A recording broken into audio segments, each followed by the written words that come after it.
Capítulo 53. Tras probar la comida, el maestro Zen queda embarazado por obra de los espíritus. La bruja amarilla pone fin al embarazo, con ayuda del agua. 800 veces deben repetirse las obras virtuosas, hasta lograr amontonar 3000 méritos secretos.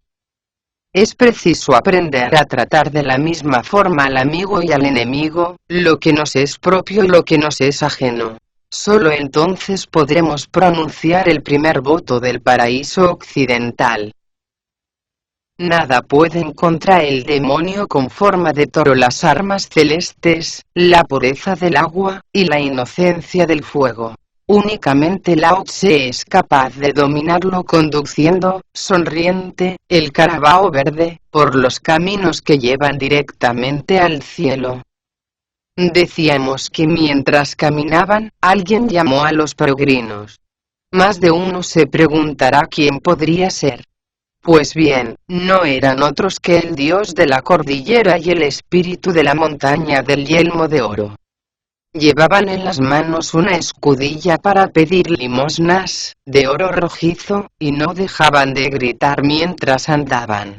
Maestro, este es el cuenco de arroz que el gran sabio San mendigó para vos en un lugar lleno de corazones generosos. Si caísteis en manos de ese monstruo, fue porque no prestasteis oídos al consejo que os dio. Por ello, antes de lograr devolveros hoy mismo la libertad, el gran sabio hubo de soportar muchos trabajos y pasaron sin fin de penalidades. Comed pues de este arroz, antes de proseguir vuestro viaje, y no abuséis de la piedad filial que el gran sabio muestra hacia vos. Ahora comprendo lo mucho que te debo, dijo Tripitaka volviéndose hacia el peregrino. Jamás podré agradecerte bastante lo que has hecho por nosotros.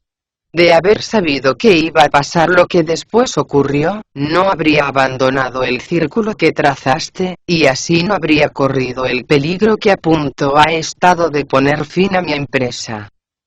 A decir verdad, maestro, contestó el peregrino, si fuisteis a parar al círculo de otro, fue porque no creísteis en el mío. ¿Cuánto habéis tenido que sufrir por ello? Solo de pensarlo, la tristeza se apodera de mi corazón. ¿Qué quieres decir con eso del círculo de otro? Preguntó Bachie. Que el maestro haya padecido tanto, ha sido debido únicamente a tu maldita bocaza y a esa lengua que tú tienes, contestó el peregrino. Todo cuanto tuve la desdicha de remover en cielo y tierra, el fuego, el agua, los soldados celestes, y la arena de mercurio del propio Buda, fue tragado por esa escama tan blanquecina como el rostro de un fantasma. Tathagata tuvo sin embargo, la delicadeza de revelarme, por medio de los arats, cuáles eran los orígenes de ese monstruo, y así pude acudir a Lao Tse, y pedirle que viniera a arrestarle. Suyo era, en efecto, el carabao verde que provocó tantos desastres. Mi querido discípulo, exclamó Tripitaka al oír eso, invadido por una ola de profunda gratitud. Ten por seguro que después de haber pasado por una experiencia tan terrible, no volveré a echar en saco roto tus consejos. Seguidamente dividieron el arroz en 4 partes iguales, y comenzaron a comerlo. Tan caliente estaba, que hasta echaba humo. Qué raro que todavía esté quemando, cuando lleva aquí yo que sé la de tiempo, dijo el monje. En cuanto me enteré de que el gran sabio había adquirido un mérito tan extraordinario, confesó el espíritu local echándose rostro en tierra, decidí calentároslo yo mismo, antes de servíroslo. En un abrir y cerrar de ojos dieron buena cuenta del arroz, y volvieron a guardar la escudilla de pedir limosnas. Tras despedirse del dios de la cordillera y del espíritu de la montaña, el maestro montó en el caballo y siguió adelante con su viaje. Libre su mente de toda preocupación, ajustaron totalmente su modo de obrar a las exigencias de la sabiduría, descansando junto a los cursos de agua, y saciando su hambre en los salones del viento que conducía al oeste. Caminaron sin detenerse durante mucho tiempo, y de nuevo volvió a hacerse presente la primavera. Hasta sus oídos llegaron los murmullos de las rojizas golondrinas, tan tenaces en sus cantos que solo los abandonaban cuando sus picos se negaban a seguirles obedeciendo, y los límpidos trinos de las oropéndolas, cuyas notas quedaban vibrando en el aire durante horas y horas. El suelo aparecía totalmente cubierto de pétalos, como si fuera un inmenso paño lleno de bordados. Toda la montaña era una auténtica explosión de colores. En su cumbre, los ciruelos mostraban orgullosos el tímido verdor de sus capullos, mientras a lo largo de los barrancos, los cedros hacían gala de una vitalidad aún mayor, deteniendo entre sus ramas las nubes. Los pastos aparecían difuminados, en la lejanía, por una tenue neblina azulada. Los arenales por su parte brillaban como gemas bajo el calor sofocante del sol. Por doquier se llenaban de capullos los árboles, y los sauces se revestían de hojas nuevas. ¿Cómo podía ser de otra forma, si el sol volvía a acercarse una vez más a la tierra? Cuando más embelesados estaban con tanta belleza, se toparon con un río no muy ancho, de aguas claras y frías. El monje Tang tiró de las riendas del caballo, y vio a lo lejos un grupo de chozas con los tejados de ramas, construidas a la sombra de unos sauces tan verdes que recordaban el jade. Por fuerza tiene que vivir en esas casas alguien que se encargue de pasar a los caminantes a la otra orilla, dijo el peregrino, apuntándolas con el dedo. Es posible, contestó Tripitaka, pero dado que por ninguna se ve balsa alguna, no me atrevo a afirmarlo con toda seguridad. Barquero, gritó Bachie dejando caer al suelo el equipaje que llevaba. Acerca aquí tu balsa. Aunque no se veía a nadie, Bachie no se arregló y continuó chillando. Al poco tiempo por entre los sauces apareció, en efecto, una balsa que crujía lastimosamente al ritmo de la batea. Tanto el maestro como los discípulos se quedaron mirándola fijamente, mientras se acercaba a la orilla. Dejaba tras de sí una cola de espuma, que las ligeras ondas del río se encargaban de disolver enseguida. Su cubierta estaba hecha de troncos tan uniformes, que parecían en realidad tablas. Justamente en su centro se levantaba una pequeña construcción de madera pintada de verde, y sujeta la proa con un cable de hierro que pasaba igualmente por unas argollas de la popa, muy cerca del timón. Aunque se trataba de una embarcación muy sencilla, se veía a las claras que estaba capacitada para surcar océanos y lagos. Llamaba la atención que sus remos fueran de cedro y de pino, cuando carecía hasta de mástil. Pese a que con toda seguridad no podría realizar los grandes trayectos de los barcos celestes, bastaba para atravesar la anchura de un río. Su misión era de hecho unir de continuo sus dos márgenes, por el punto más fácil de vadear. En cuanto hubo llegado a la orilla, el hombre que la bateaba levantó la voz y dijo: «Venid aquí, si queréis cruzar el río». Tripitaka espoleó el caballo, y vio que el batelero llevaba cubierta la cabeza con un turbante de lana, y calzaba unos zapatos de seda negra. Vestía igualmente una chaqueta de lana, y unos pantalones tan remendados, que no se sabía de qué estaban hechos. Lo mismo le ocurría a la camisa, que se le salía descuidadamente por la cintura.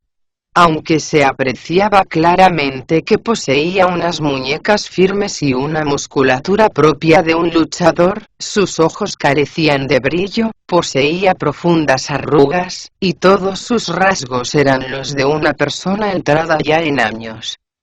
Por contraste, su voz resultaba llamativamente suave, y tan melodiosa como el canto de una oropéndola. Eso le hizo comprender al maestro que se trataba en realidad de una anciana.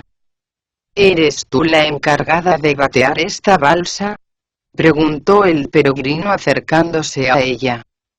Sí, respondió la mujer.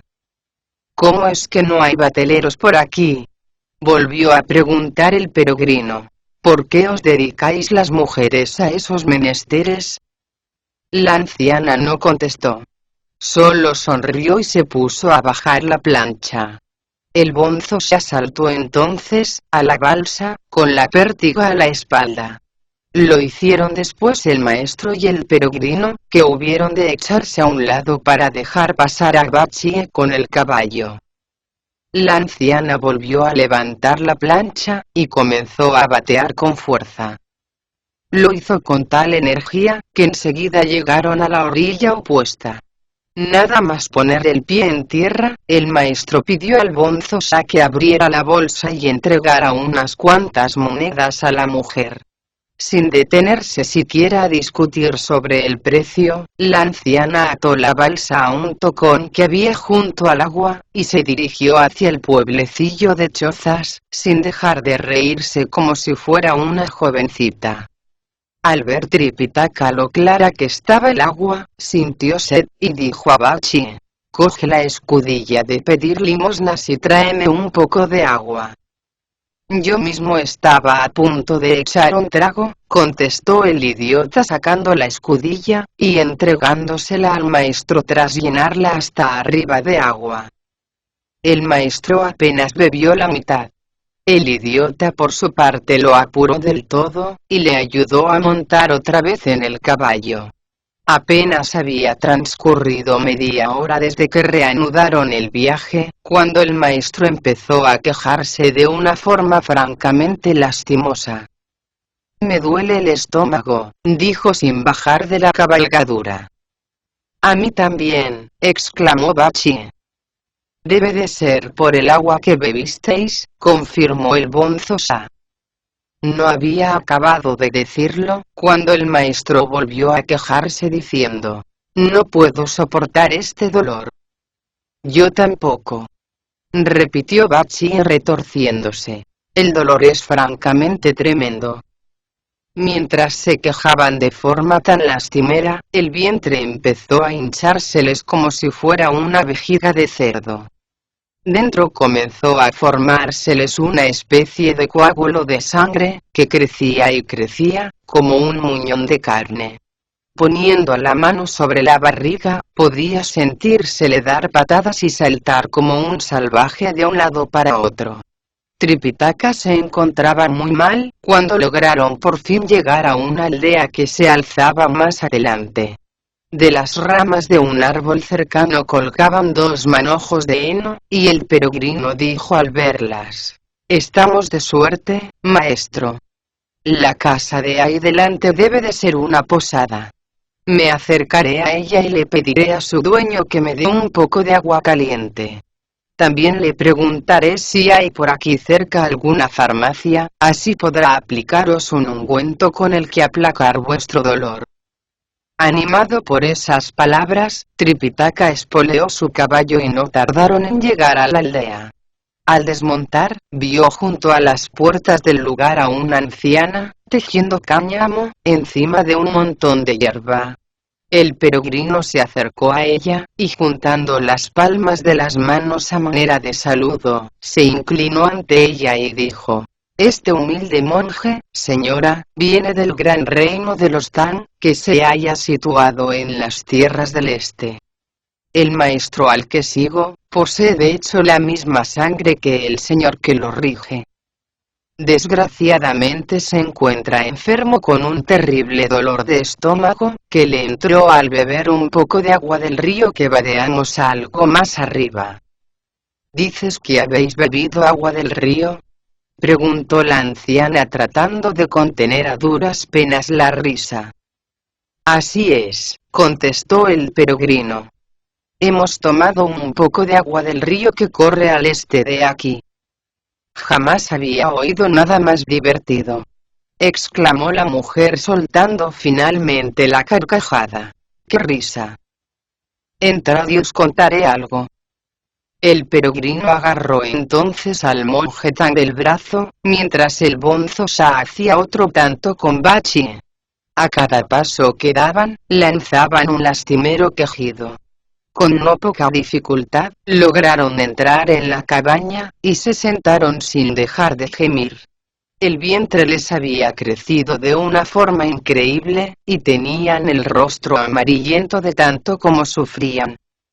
Por favor, señora, repetía una y otra vez el peregrino, traednos un poco de agua caliente. Ya os recompensaremos después por ello. En vez de traer lo que se le pedía, la anciana se metió dentro, y gritó sin dejar de reír a carcajadas. Venid a echar un vistazo. Venga, rápido. Se oyó un revuelo de pasos torpes, y al punto apareció un grupo de mujeres, que clavaron la vista en el monje Tang, mientras se unían a las escandalosas carcajadas de la vieja. El peregrino perdió los estribos y dio un grito tan fuerte, que se movieron hasta los cimientos de la choza. Tal era su furia, que las mujeres se desperdigaron asustadas, chocando cómicamente unas contra otras. Rechinándole los dientes, el peregrino se lanzó contra la anciana, y agarrándola con fuerza del brazo, volvió a gritar. Te he dicho que traigas un poco de agua caliente. Si quieres seguir con vida, ya sabes lo que tienes que hacer. El agua caliente no sirve para nada, contestó la anciana temblando de pies a cabeza. De hecho, no puede curar los dolores de estómago. Soltadme y os contaré algo. Prosiguió diciendo una vez que se hubo sentido libre, es el país de las mujeres del Liang occidental. En esta tierra no hay un solo varón. Todas somos hembras. Eso explica que nos pusiéramos tan contentas al veros. El agua que ha tomado vuestro maestro no puede decirse que sea de las más puras, ya que pertenece al río de la madre y el hijo. En las afueras de nuestra capital existe una posada para los varones, que está situada exactamente junto al arroyo de los embarazos. Hasta que no cumplimos los 20 años, ninguna de nosotras se atreve a tomar agua de este río, porque quedaría embarazada tan pronto como tragara un sorbo. En caso de hacerlo, debería ir a los 3 días a la posada de los varones a mirarse en el arroyo que corre por allí. Si su figura aparece reflejada en el agua 2 veces, tendrá por seguro que dará a luz a un hijo. Con ello quiero deciros, en definitiva, que si como afirmáis, vuestro maestro ha probado del agua del río de la madre y el hijo, ha quedado embarazado, y con el tiempo, dará luz a un niño. ¿Qué puede hacer el agua caliente por aliviar sus males?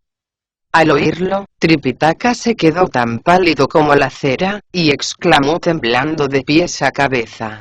¿Qué vamos a hacer? ¿Cómo vamos a dar a luz, si somos hombres? Se lamentó Bachie abriéndose cuanto pudo de piernas. ¿Por dónde vamos a echar a la criatura, si no tenemos agujero para ello? Según los antiguos, dijo el peregrino soltando la carcajada, los melones maduros se caen por su propio peso. Cuando llegue la hora, lo más seguro es que te aparezca un agujero en el sobaco, y el niño salga tranquilamente por allí. Al oírlo, Bachie se puso a temblar de miedo, y eso acrecentó aún más el dolor que sentía. Estoy acabado.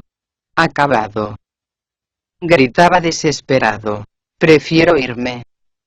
No te muevas tanto, por favor. Le aconsejó el bonzo ya soltando la carcajada. A lo mejor estropeas el cordón umbilical, y el niño nace con alguna deformación.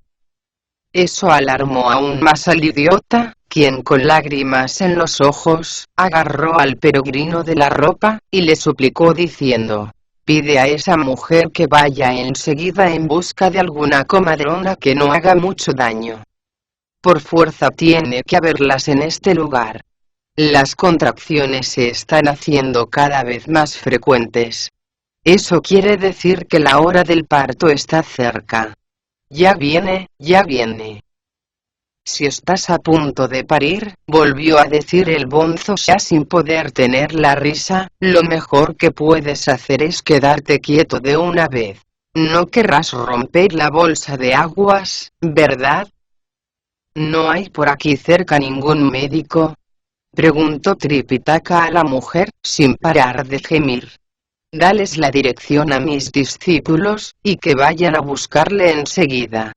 A lo mejor dispone de algún remedio para hacer abortar.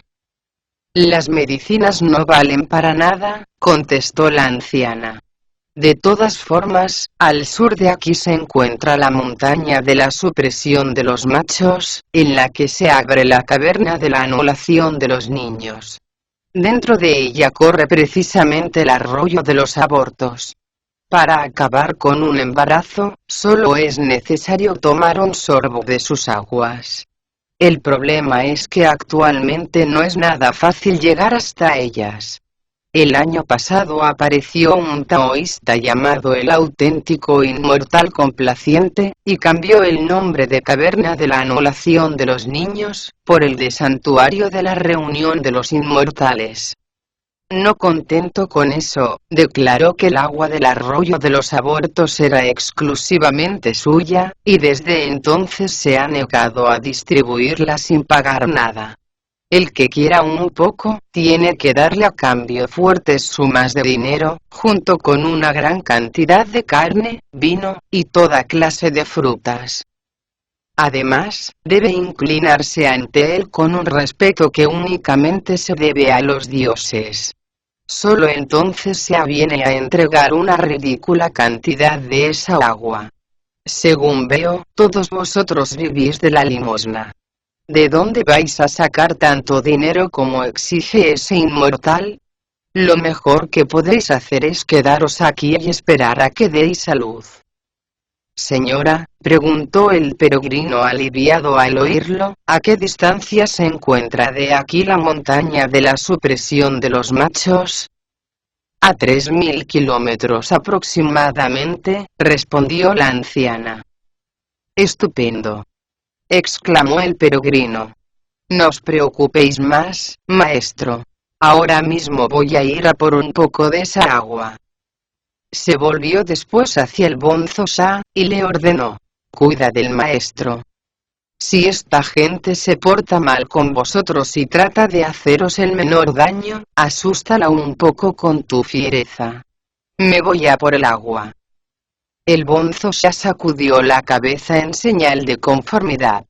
La anciana sacó entonces una palangana grande de porcelana, y dijo entregándosela al peregrino: coge toda el agua que puedas. La guardaremos para algún imprevisto. El peregrino cogió la palangana, salió de la choza, y se montó en una nube. Al verlo, la anciana cayó de hinojos, e inclinándose como si hubiera perdido el juicio, empezó a gritar: «Es increíble. Este monje sabe cabalgar por las nubes».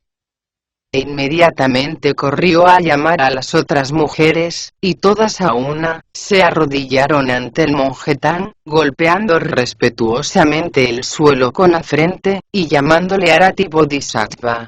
Sin pérdida de tiempo, hirvieron agua y prepararon un poco de arroz, con que agasajar a huéspedes tan distinguidos. Por lo que de momento, no hablaremos más de ellas. Sí lo haremos sin embargo, del gran sabio San. Con el fin de llegar cuanto antes a su destino, dio un salto tremendo, pero se encontró con que le cortaba el paso la cumbre de una montaña altísima. Descendió a toda prisa de su nube y, abriendo cuanto pudo los ojos, miró sorprendido a su alrededor. La montaña en la que se encontraba, era en verdad extraordinaria.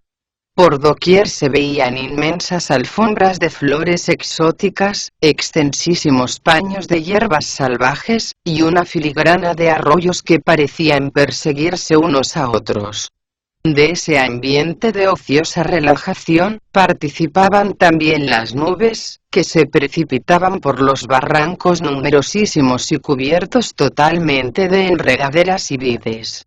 Las cumbres de otras montañas gemelas, se extendían hasta más allá de donde llegaba la vista, cubiertas de una espesa vegetación, en la que cantaban los pájaros, las ánades salvajes mostraban todo el esplendor de su plumaje, abrogaban los ciervos, los simios saltaban de árbol en árbol.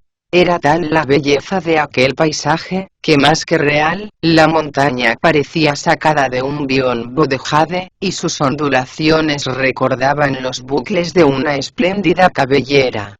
Con razón resultaba prácticamente inaccesible para los moradores de este mundo de sombras. Allí era posible ver a jóvenes inmortales recogiendo hierbas, el agua saltando relajante y caprichosa, piedra en piedra, y a leñadores portando pesados haces de leña. La belleza de su enclave igualaba a la del Tiantai, llegando incluso a superar a la de los 3 picos del monte Huat. Mientras el gran sabio contemplaba embelesado el paisaje, descubrió en la porción sombreada de la montaña, una construcción con un patio trasero, en el que había un perro ladrando. El gran sabio se dirigió hacia ella, y comprobó que se trataba de un lugar encantador. Un pequeño cauce de agua atravesaba de parte a parte un puente de no muy grandes proporciones, junto al que se elevaba una casa con el tejado de ramas. Al lado de la cerca ladraba hasta desgañitarse un perro. Nada impedía ir a donde quisiesen a quienes habitaban en un lugar tan solitario. El gran sabio se acercó a la puerta y vio a un taoísta sentado sobre la hierba con las piernas cruzadas. Se levantó ligeramente cuando el peregrino le saludó con una leve inclinación de cabeza, y dijo, al tiempo que le devolvía el saludo: ¿De dónde venís, y cuál es el propósito que os trae hasta este humilde santuario? No soy más que un humilde monje, enviado en busca de escrituras, por el gran emperador de los Tang de las tierras del este. Al pasar por el río de la madre y el hijo, mi maestro bebió inadvertidamente de sus aguas, y tiene ahora el vientre hinchado mientras el dolor no le deja vivir. Por las gentes que viven junto a su cauce, supe que el embarazo que padece no tiene ninguna cura. También me dijeron de todas formas, que solo puede poner fin al mismo, el agua del arroyo de los abortos, que se encuentra en el interior de la caverna de la anulación de los niños, enclavada a su vez en la montaña de la supresión de los machos. Ese es el motivo que me ha movido a venir en busca del auténtico inmortal complaciente, y suplicarle que me dé un poco de esa agua, con la que poner fin a los sufrimientos de mi maestro. ¿Tendríais la bondad de indicarme dónde vive ese respetable taoísta? Este lugar se llamaba antes, la caverna de la anulación de los niños, contestó el taoísta haciendo todo lo posible por no soltar la carcajada. Ahora se le conoce sin embargo por el nombre de Santuario de la Reunión de los Inmortales. Yo soy el discípulo primero, del auténtico inmortal complaciente. ¿Os importaría decirme cómo os llamáis? Así podré dar cuenta de vuestra llegada a mi maestro. Soy el primer discípulo de Tripitaka Tan, el maestro de la ley, respondió el peregrino, y se me conoce por el nombre de San Wukong. ¿Dónde tenéis el dinero, el vino, y las otras cosas? Volvió a preguntar el taoísta. Nosotros únicamente vivimos de las limosnas que nos dan durante el viaje, contestó el peregrino. No disponemos por tanto de nada propio. Estáis mal de la cabeza, contestó el taoísta soltando la carcajada. Mi maestro es ahora el dueño de ese arroyo y jamás ha dado a nadie gratis ni una gota de sus aguas. Te aconsejo, por tanto, que vayas a por lo que te he dicho. De lo contrario, es mejor que te marches y te olvides para siempre del agua. La buena voluntad posee más poder que una orden del emperador, sentenció el peregrino. Si corres a decir a tu maestro que el mono se encuentra aquí, estoy seguro de que no mostrará conmigo ninguna brusquedad. Hasta es posible que ponga a mi disposición todo el arroyo. Ante semejantes razones, al taoísta no le quedó más remedio que entrar a anunciar la llegada del peregrino. El auténtico inmortal estaba tañendo el laúd, y el taoísta tuvo que esperar a que hubiera concluido la pieza para decirle: Maestro, ahí fuera hay un monje budista que afirma ser San Wukong, el primer discípulo de Tripitaka Tang. Desea que le deis un poco de agua del arroyo de los abortos para curar a su maestro. Hubiera sido mejor que el auténtico inmortal no hubiera escuchado esas palabras. En cuanto oyó el nombre de Wukong, comenzó a arder la hoguera del odio en su corazón, y la planta de la ira echó raíces en su hígado. A toda prisa dejó a un lado el laúd, se quitó la túnica que llevaba, y se puso sus ropas de taoísta. Cogió un garfio, y saliendo a la puerta del santuario, gritó: ¿Dónde está San Wukong? El peregrino volvió la cabeza, y quedó asombrado de la forma como iba vestido el auténtico inmortal. Llevaba en la cabeza un gorro de vivísimos colores con forma de estrella, vestía una túnica roja tejida con hilos de oro, y calzaba unos zapatos cubiertos totalmente de bordados. Alrededor de la cintura lucía un valiosísimo cinturón, que nada desdecía las medias de seda recamada y su faldón apenas visible de lana. Portaba en las manos un garfio dorado, de afilada cuchilla, y mango largo con forma de dragón. Sus ojos de fénix emitían un brillo extraño, que recalcaban sus desconcertantes cejas verticales. Su boca, roja como la sangre, dejaba entrever unos dientes tan afilados como el acero. Y cada vez que se movían sus labios, hacían que danzara libremente en el viento una larga barba, que a manera de llamas le arrancaba directamente de la barbilla. Junto a las sienes le nacían unos mechones de cabellos rojizos, que parecían juncos salvajes. Por la agresividad que transmitía, su apariencia recordaba la del mariscal Wen, aunque obviamente sus vestimentas no fueran las mismas.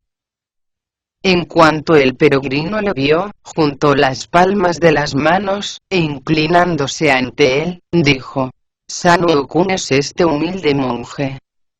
¿Eres el auténtico San Wukong, o únicamente un impostor, que se ha adueñado de su nombre y de su apellido?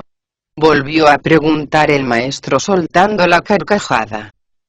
¿Os parece bien hablar así, maestro? Replicó el peregrino. Como muy bien afirma el dicho, una persona virtuosa no cambia de nombre cuando se sienta, ni de apellido cuando se pone de pie. ¿Qué razón habría de tener para hacerme pasar por otro? ¿No me reconoces?, preguntó una vez más el maestro. Desde el momento mismo en que decidí cambiar de vida y abracé de todo corazón las enseñanzas budistas, solo me he dedicado a escalar montañas y a vadear ríos, contestó el peregrino. No mantengo ya ningún contacto con mis amigos de la juventud. Por otra parte, es la primera vez que vengo a visitaros y juro que jamás hasta ahora había visto vuestro rostro. Los habitantes de la aldea que se encuentra al oeste del río de la Madre y el Hijo me dijeron que os llamabais el auténtico inmortal complaciente. Eso es todo cuanto sé de vos. Así que tú sigues tranquilamente tu camino, y yo me dedico a mis prácticas de inmortalidad, ¿verdad? Respondió el maestro en tono burlón. ¿Por qué has venido realmente a visitarme? Os lo he dicho ya, volvió a contestar el peregrino.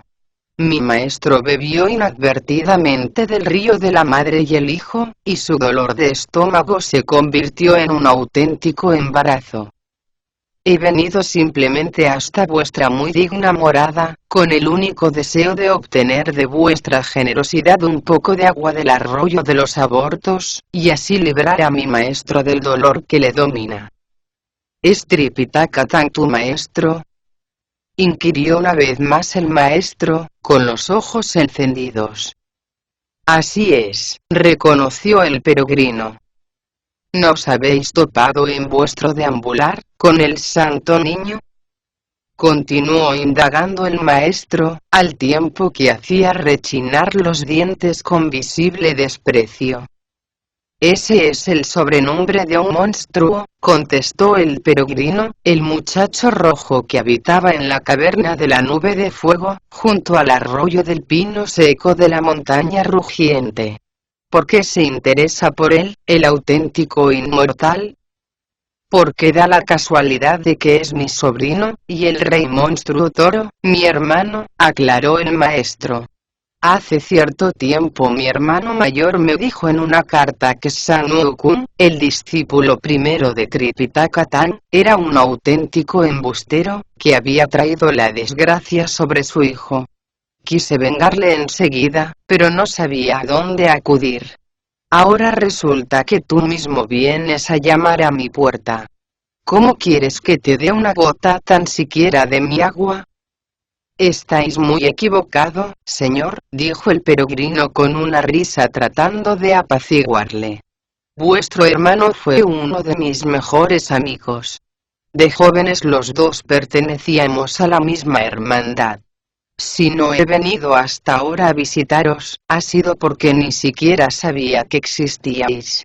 Vuestro sobrino salió por otra parte muy bien parado, ya que ahora es nada más y nada menos que el sirviente personal de la Bodhisattva Kuan Yin.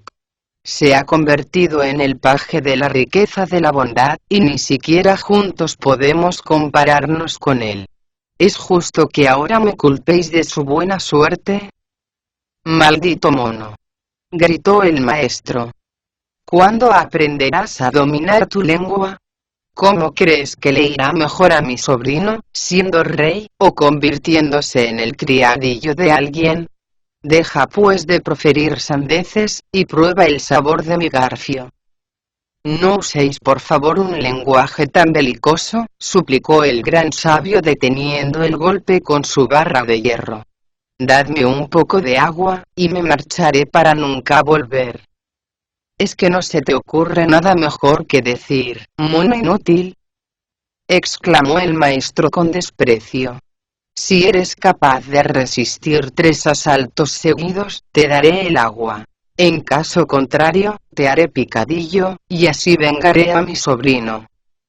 ¡Qué rematadamente tontos sois!, replicó el peregrino en el mismo tono. Ni siquiera sabéis lo que os conviene. Si deseáis luchar, acercaos y medíos con mi barra. El maestro volvió a voltear su garfio, y así dio comienzo, ante el santuario de la reunión de los inmortales, una de las mejores batallas que han contemplado los siglos. Por haber bebido el monje venerable de las aguas de la procreación, el peregrino hubo de ir en busca del inmortal complaciente. ¿Quién iba a haber sospechado que el auténtico inmortal, que se había apropiado por la fuerza, del arroyo de los abortos, era en realidad un monstruo? Cuando se encontraron frente a frente, se hablaron como si fueran enemigos, no cediendo ninguno ni un solo ápice. Así se confirmó que las palabras únicamente engendran desavenencias, y que el odio y las malas intenciones conducen únicamente a la venganza. Uno, sabiendo que la vida de su maestro corría peligro, vino en busca de agua.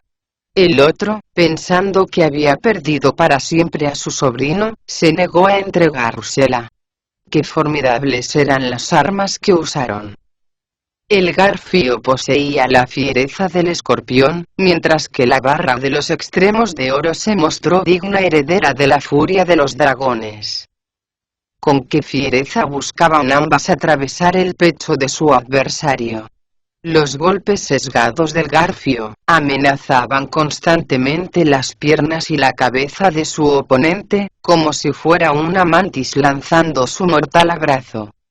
La barra, por su parte, trataba de cebarse en el vientre y en los genitales de su contrario, como un halcón abatiéndose sobre un pájaro. Los dos se movían de un lado para otro, buscando inútilmente la victoria. De nada servían sus incontables pases y fintas. El triunfo se resistía a caer del lado de uno de cualquiera de tan formidables guerreros. Más de 10 veces cruzaron sus armas el maestro y el gran sabio, sin que ninguno de los dos desfalleciera. A partir del 11º encuentro, no obstante, el taoísta empezó a dar muestras de cansancio. Eso acrecentó aún más la fiereza del peregrino, que levantó cuanto pudo la barra y la dejó caer sobre la cabeza de su adversario, como si fuera una lluvia de meteoritos. Al maestro no le quedó otro remedio que huir monte adentro, arrastrando tras él su espléndido garfio. En vez de perseguirle, el gran sabio se volvió hacia el santuario con la intención de coger el agua, pero se encontró con que el taoísta había cerrado las puertas. El gran sabio no se arredró. Agarró la palangana, tomó carrera y, de una tremenda patada, las echó abajo. Corrió hacia el interior y vio al taoísta inclinado sobre el brocal del pozo del que manaba el agua, tratando de protegerlo con su cuerpo. Bastó que el gran sabio levantara la barra de hierro por encima de su cabeza, para que el taoísta huyera a toda prisa a la parte de atrás. No le fue difícil encontrar un cubo, pero cuando se disponía a arrojarlo dentro del pozo, el maestro apareció de improviso y le agarró de las piernas por detrás con el garfio. El gran sabio perdió el equilibrio y cayó de morros al suelo. Logró sin embargo reponerse enseguida, y contraatacó con su barra. El maestro esquivó el golpe, dando un paso hacia atrás, y gritó sonriendo enigmáticamente: «Te apuesto lo que quieras a que no eres capaz de coger una sola gota de esa agua». «Acércate», gritó el peregrino. «Acércate y acabaré contigo». Pero el maestro se negó a seguir luchando. Se quedó de pie donde estaba, dispuesto a impedir que el gran sabio se apoderara del agua. Cuando éste comprendió sus intenciones, agarró con la mano izquierda la barra de hierro, mientras que con la derecha tiraba de la cuerda que sostenía el cubo. Apenas había dado un tirón, cuando el maestro volvió a la carga con el garfio. Incapaz de defenderse con una sola mano, el gran sabio no pudo impedir que el arma de su enemigo le enganchara de las piernas y le hiciera caer al suelo. El cubo y la cuerda se perdieron al mismo tiempo, en el interior del pozo. «Este tipo es un bestia», se dijo el gran sabio poniéndose de pie y agarrando la barra con las dos manos, antes de dejar caer sobre la cabeza de su adversario una auténtica lluvia de golpes. Pero el maestro no respondió a ninguno de ellos, y huyó como había hecho antes. De nuevo trató el gran sabio de sacar un poco de agua. Sin embargo, no tenía con qué hacerlo, y además estaba seguro de que el maestro volvería a impedírselo. Eso hizo que renunciara a su presa y se dijera: «Es preciso que vaya en busca de ayuda. De lo contrario, nunca lo conseguiré». Se montó en la nube, y regresó a toda prisa a la aldea, gritando a grandes voces: «Bonzo-sa». Dentro de la choza, Tripitaka no cesaba de gemir, mientras Bachie hacía otro tanto, incapaces ambos de soportar el dolor. Al oír los gritos del peregrino, se les iluminó el rostro, y dijeron al Bonzo-sa: «Wu-kun está de vuelta, ¿no le oyes? ¿Has traído el agua?». preguntó el bonzo ya saliendo a su encuentro. El gran sabio entró en la choza y contó al monje tan cuanto había ocurrido. Tripitaka se echó a llorar, y exclamó desesperado: ¿Cuándo va a terminar todo esto? No os preocupéis, maestro, contestó el peregrino tratando de tranquilizarle. He venido a buscar al bonzo Sa. Así, mientras yo me enfrento con este tipo, él cogerá el agua capaz de devolveros la salud. ¿Quién cuidará de nosotros, si los que estáis sanos os vais, y dejáis abandonados a los que estamos enfermos? Se lamentó Tripitaka. Tranquilizaos, Arhat, dijo la anciana acercándose a ellos. Ahora no necesitáis a vuestros discípulos. Nosotras nos encargaremos de cuidaros y serviros. Cuando llegasteis, todas quedamos prendadas de vos. Después, cuando vimos cómo ese bodhisattva que tenéis por discípulo era capaz de volar a lomos de una nube, comprendimos que vos mismo erais un Arhat. ¿Cómo vamos a osar haceros el menor daño? ¿A quién vais a hacer daños vosotras, si aquí todas sois mujeres? Se burló el peregrino. Habéis tenido suerte de venir a mi casa, respondió la anciana riéndose. Si llegáis a haber caído en cualquier otra, no estaríais ahora todos juntos. ¿Qué quieres decir con eso de que no seguiríamos juntos? Preguntó Bachie sin dejar de quejarse. Las 4 o 5 mujeres que vivimos aquí, tenemos ya nuestros años, y hace cierto tiempo que hemos renunciado a la práctica del amor, contestó la anciana sonriendo. ¿Creéis que, si llegáis a haber llamado a las puertas de otra familia, las jovencitas de la casa os habrían dejado marchar así como así? Ni soñando. Se habrían acostado con vosotros, y si os hubierais negado, os habrían matado, cortando vuestra carne en trocitos para hacer con ella bolsitas perfumadas. En ese caso, contestó Bachie, yo habría sido el único que me hubiera salvado, porque como soy un cerdo, huelo mal hasta cuando se me corta por la mitad. Ellos, por el contrario, habrían servido muy bien para esas bolsitas. ¿No os parece que alguna ventaja debíamos tener los que somos tan guarros? Cuidado que te gusta hablar. Le reprendió el peregrino.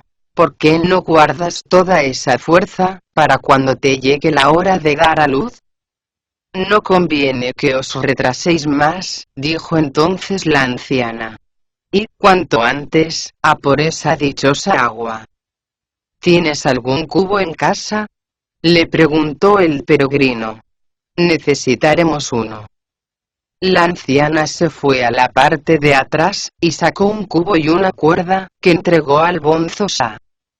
Creo que es conveniente que nos prestes 2, dijo este, tras calcular a ojo su longitud. Si el pozo es muy profundo, no bastará con una. Con el cubo y las 2 cuerdas en su poder, el bonzo Sa no tuvo ningún inconveniente en acompañar al gran sabio. Montaron en una nube, y abandonaron juntos la aldea. En menos de media hora llegaron a la montaña de la supresión de los machos. Tras bajar de la nube, se dirigieron al santuario. El gran sabio ordenó entonces al bonzo Sa, coge el cubo y las cuerdas, y escóndete. Yo iré mientras tanto a retar a ese taoísta. Cuando más enfrascados estemos en la batalla, entra dentro, coge el agua y márchate enseguida. ¿De acuerdo? El bonzo Sa hizo un gesto afirmativo con la cabeza, y él, agarrando con fuerza la barra de hierro, se llegó hasta el santuario y empezó a gritar. Abrid las puertas inmediatamente. El taoísta que montaba la guardia corrió a informar a su maestro, diciendo: ahí fuera está otra vez ese tal San Wukong. ¡Qué pesado es ese maldito mono!, exclamó el maestro, malhumorado. Había oído decir que era un espléndido luchador, y ahora puedo afirmar por experiencia propia, que su bravura no le va a la zaga a sus técnicas guerreras. Su barra de hierro es un arma francamente formidable. Es posible, maestro, contestó el taoísta, que sus técnicas guerreras sean excelentes, pero las vuestras no tienen nada que envidiar a las suyas. Solo vos sois capaz de mantenerle a raya. Sí, pero me ha hecho huir 2 veces, objetó el maestro. En situaciones en las que únicamente contaba la fuerza bruta, matizó el taoísta. De hecho, cuando trató de sacar el agua, por 2 veces se lo impedisteis, con vuestro garfio. Eso iguala el número de sus victorias. Ya visteis que tuvo que marcharse con su maldita barra entre las piernas. Si ha vuelto, ha sido porque el embarazo de Tripitaka debe de andar tan avanzado, que las molestias no le dejan prácticamente vivir. Cualquiera puede cambiar de opinión, al ver sufrir a su maestro. Estoy seguro de que esta vez acabaréis con él, porque el desprecio nunca ha sido buen consejero. Al oír esas palabras, el auténtico inmortal cayó presa de una profunda alegría, y el rostro se le iluminó de sonrisas. Cogió su garfio, y dirigiéndose hacia la puerta, gritó: ¿Qué te trae otra vez por aquí, mono estúpido? He venido a por un poco de agua, contestó el gran sabio. Muy bien, respondió el auténtico inmortal, pero da la casualidad de que esa agua mana dentro de mi pozo. Para conseguirla, tendrías que ofrecerme grandes cantidades de carne y licor. De eso no se salvan ni los príncipes ni los reyes. ¿Cómo te atreves a venir con las manos vacías, siendo así que eres enemigo mío? ¿Te niegas a dármelo?, preguntó el gran sabio. Así es, contestó el auténtico inmortal. ¡Qué estúpido eres!, le insultó el gran sabio. Ya que no estás dispuesto a hacerme ese favor, prueba el sabor de mi barra.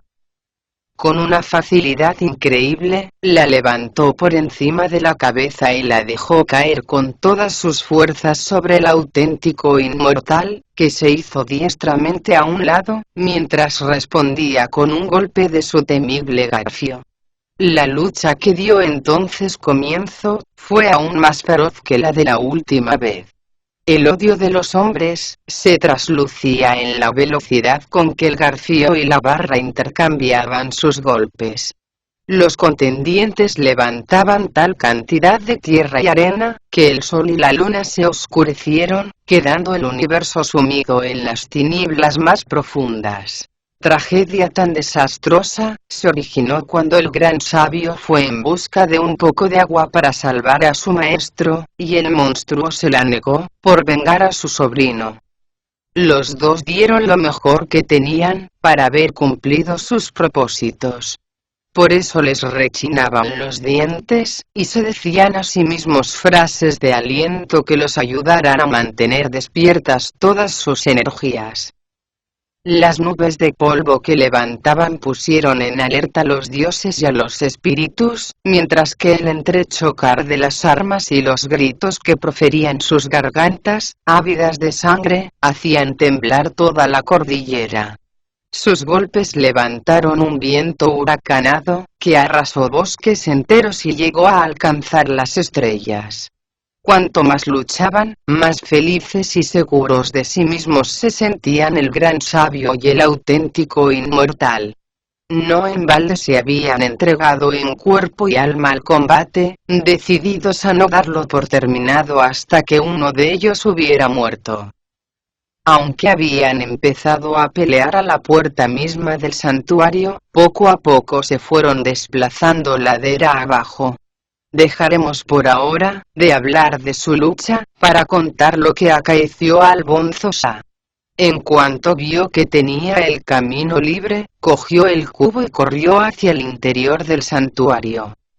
Pero le salió al encuentro el taoísta, y trató de cerrarle el camino, diciendo: ¿Quién eres tú, para atreverte a venir a robarnos el agua? Sin decir nada, el bonzo Sha dejó caer el cubo, sacó su báculo de matar monstruos, y lo lanzó con todas sus fuerzas sobre la cabeza del taoísta. La sorpresa impidió a este reaccionar con la suficiente rapidez, y aunque consiguió hacerse a un lado, no pudo evitar que el golpe le destrozara el hombro y el brazo izquierdos. El bonzo Sha le vio caer al suelo como si fuera una fruta madura, pero no le remató. Al pasar a su lado, se limitó simplemente a insultarle, diciendo: tenía pensado aplastarte, pero a pesar de todo, eres un humano y me das pena. Por esta vez, te perdonaré la vida. Ahora, si no te importa, déjame pasar para coger el agua. El taoísta se arrastró con no poca dificultad hacia la parte de atrás, pidiendo al cielo y a la tierra que acudieran en su ayuda. El bonzo Sha, por su parte, tiró el cubo al pozo, y lo llenó de agua hasta el borde. Abandonó después el santuario, y montándose en una nube, gritó al peregrino: no le mates, hermano. Acabo de hacerme con el agua, y voy a llevársela ahora mismo al maestro.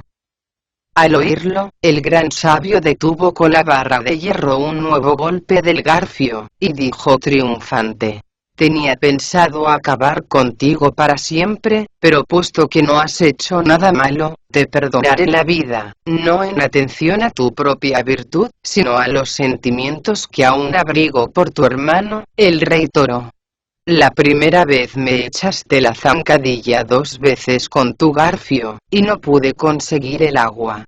La segunda no me quedó otro remedio que valerme del truco de atraer al tigre para hacerle abandonar su escondite.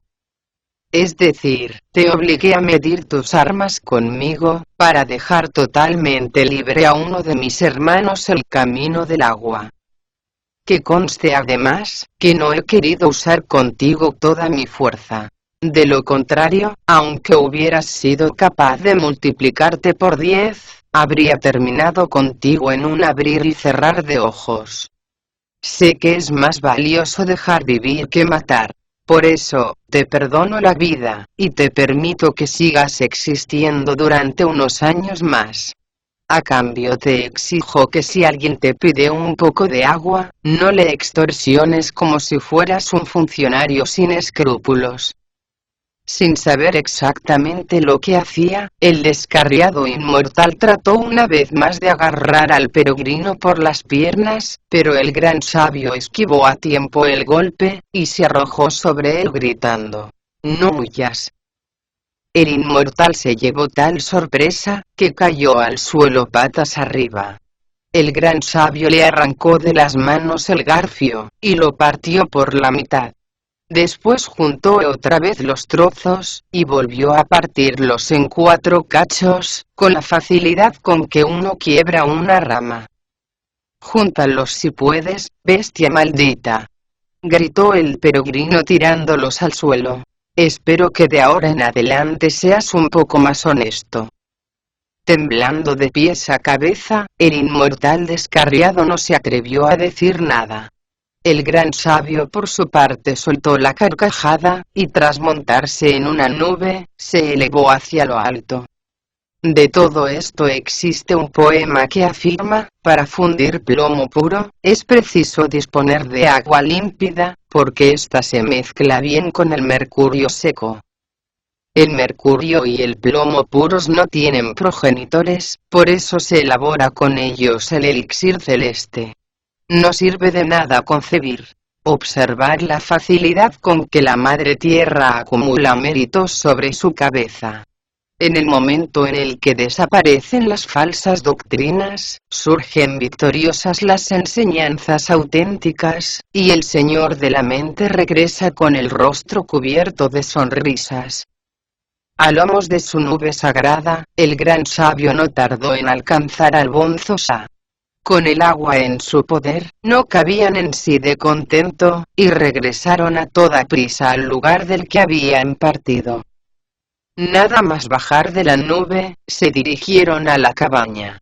En la puerta, apoyado contra el marco, encontraron a Tsubachie, gimiendo y con el vientre más grande que antes. El peregrino se llegó hasta él, y le preguntó: ¿Has empezado ya el proceso del parto? No te burles de mí, por favor, exclamó el idiota, muerto de miedo. ¿Habéis conseguido el agua? El peregrino se disponía a gastarle una nueva broma, cuando el bonzo Sha proclamó triunfante, sonriendo como un héroe: Aquí llega el agua.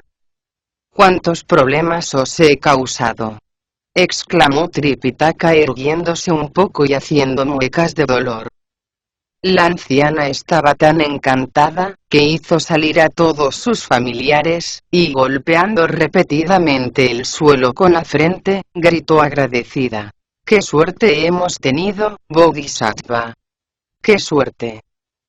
Cogió una taza de porcelana con flores, la llenó hasta la mitad, y la dio a beber a Tripitaka, diciendo: Tomadla despacito, maestro.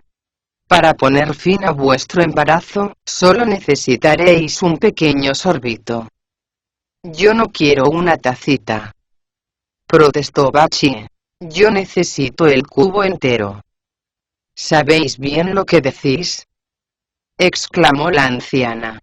Si tomáis todo el cubo, el agua disolverá hasta el estómago y los intestinos. Al oír eso, el idiota cogió tal miedo, que no se atrevió a decir nada más, y tomó solo media taza. En un abrir y cerrar de ojos, los dos sintieron un dolor insoportable en el vientre, junto con unos calambres que los dejaron medio muertos. Siguieron 4 o 5 borborismos, que casi les destrozan las tripas. El idiota no pudo aguantarlo, y empezó a arrojar orín y suciedad como si fuera una fuente. El monje Tang sintió también una urgencia irresistible de hacer sus necesidades, y pidió que le llevaran a un lugar más reservado. Es mejor que no os mováis, le aconsejó el peregrino. Si salís, cogeréis frío, y eso puede acarrearos bastantes problemas posparto. Sin pérdida de tiempo, la anciana sacó 2 orinales, y así pudieron ellos aliviarse a gusto. Tras contraérseles las tripas varias veces seguidas, el dolor empezó a remitir y el vientre se les fue reduciendo poco a poco de tamaño, dando a entender de esa forma que el muñón de carne y sangre había quedado disuelto del todo. Las parientas de la anciana cocieron un poco de arroz, y se lo dieron para que recuperaran cuanto antes las fuerzas que habían perdido en el parto. Yo, señora, dijo Bachie, poseo una constitución fuerte y no necesito ningún tipo de alimentación extra. Lo que sí os agradecería, es que me calentarais un poco de agua para poder bañarme. ¿Estás loco?, le increpó el bonzo Sha. No puedes tomar ningún baño. Si te entra algo de agua después de un mes de haber dado a luz, puedes caer gravemente enfermo. Pero yo realmente no he parido nada, protestó Bachie. A lo sumo, he sufrido un aborto. ¿A qué vienen tantos temores? Ahora lo que yo necesito es lavarme y asearme un poco. La anciana corrió, gustosa, a calentar un poco más de agua, para que se lavaran las manos y los pies. El monje Tang comió entonces 2 escudillas de arroz, mientras que Bachie devoró más de 15, y aún seguía exigiendo más. No comas tanto, por favor, le aconsejó el peregrino riéndose de él. Vas a estar muy feo, con una barriga tan grande como un saco lleno de arena. No te preocupes, contestó Bachie. Afortunadamente no soy una cerda, así que no tengo por qué preocuparme del tipo que tenga. Pese a todo, las mujeres fueron a preparar un poco más de arroz. La anciana se volvió entonces hacia Tripitaka, y le dijo: ¿Tendríais la bondad de darme el agua que ha sobrado? ¿No quieres beber más?, preguntó el peregrino al idiota. No, contestó Bachie. se me ha quitado el dolor de estómago y el embarazo ha desaparecido totalmente. He de confesar que nunca me he encontrado mejor que ahora. ¿Para qué habría de beber más agua? Puesto que estáis ya perfectamente, concluyó el peregrino, se la entregaré a la familia de esta mujer. ¿Para qué la queremos nosotros? La anciana dio las gracias al peregrino, y tras echar el agua que había sobrado en una jarra de porcelana, corrió a esconderla en el jardín de la parte de atrás, no sin antes advertir a los miembros de su familia. Esta agua servirá para pagar los gastos de mi funeral. Todas las mujeres que vivían en aquella casa, tanto las jóvenes como las que no lo eran tanto, no cabían en sí de contento. A toda prisa prepararon una comida vegetariana y pusieron la mesa. De esa forma, el monje Tang y sus discípulos pudieron recuperar las fuerzas. Al amanecer del día siguiente dieron las gracias a la anciana y a su familia, y abandonaron la aldea. El monje Tang montó, como siempre, en el caballo, el bonzo Sha cargó con el equipaje, y Bachie se encargó de tirar de las riendas, mientras el gran sabio San abría tranquilamente la marcha. No podía ser de otra manera. Una vez que la boca ha sido purificada de sus pecados, y disuelto el embarazo de lo terreno, el espíritu queda purificado, y el cuerpo recupera toda su energía. Desconocemos a qué clase de peligros hubieron de hacer frente, nada más llegar a la capital. Quien desea averiguarlo, deberá escuchar las explicaciones que se ofrecen en el capítulo siguiente.